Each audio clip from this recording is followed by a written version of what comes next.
कुरिन्थियों के नाम पौलुस रसूल का दूसरा खत और उसका चौथा बाब जो 18 आयत पर मुश्तमिल है।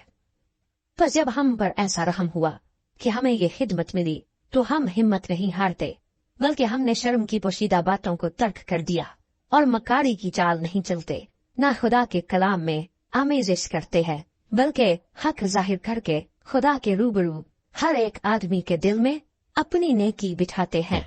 और अगर हमारी खुशखबरी पर पर्दा पड़ा है तो हलाक होने वालों ही के वास्ते पड़ा है, यानी उन बेईमानों के वास्ते जिनकी अक्लों को इस जहान के खुदा ने अंधा कर दिया है, ताकि मसीह जो खुदा की सूरत है उसके जलाल की खुशखबरी की रोशनी उन पर ना पड़े।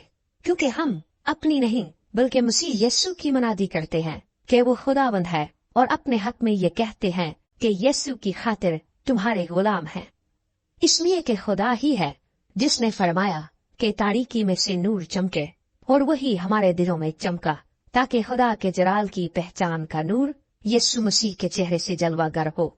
लेकिन हमारे पास ये खजाना मिट्टी के बर्तनों में रखा है, ताकि ये हद से ज्यादा कुदरत हमारी तरफ से नहीं बल्कि खुदा की तरफ से मालूम हो।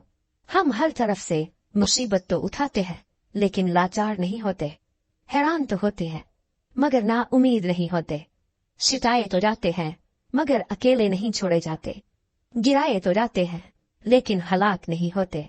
हम हर वक्त अपने बदन में यीशु की मौत लिए फिरते हैं, ताकि यीशु की जिंदगी भी हमारे बदन में जाहिर हो। क्योंकि हम जीते जी यीशु की खातिर हमेशा मौत के हवाले किए जाते हैं, ताकि यीशु की जिंदगी भी हमारे फानी जिस्म में जाहिर हो। बस मौत तो हम में असर करती है और जिंदगी तुम में। और चूंकि हम में वही ईमान की रूह है जिसकी बाबत लिखा है कि मैं ईमान लाया और इसीलिए बोला, बस हम भी ईमान लाए और इसीलिए बोलते हैं, क्योंकि हम जानते हैं कि जिसने खुदावंद यीशु को जिलाया वो हमको भी यीशु के साथ शामिल जानकर जिलाएगा और तुम्हारे साथ अपने सामने हाजिर करेगा। इसलिए कि सब चीजें तुम्हारे वास्ते हैं, ताकि बहुत से लोगों के सबब से फजल ज्यादा होकर खुदा के जलाल के लिए शुक्रगुजारी भी बढ़ाए। इसलिए हम हिम्मत नहीं हारते, बल्कि को हमारी ज़ाहरी इंसानियत ज़ायल होती जाती है, फिर भी हमारी बातनी इंसानियत रोज बरोज नई होती जाती है।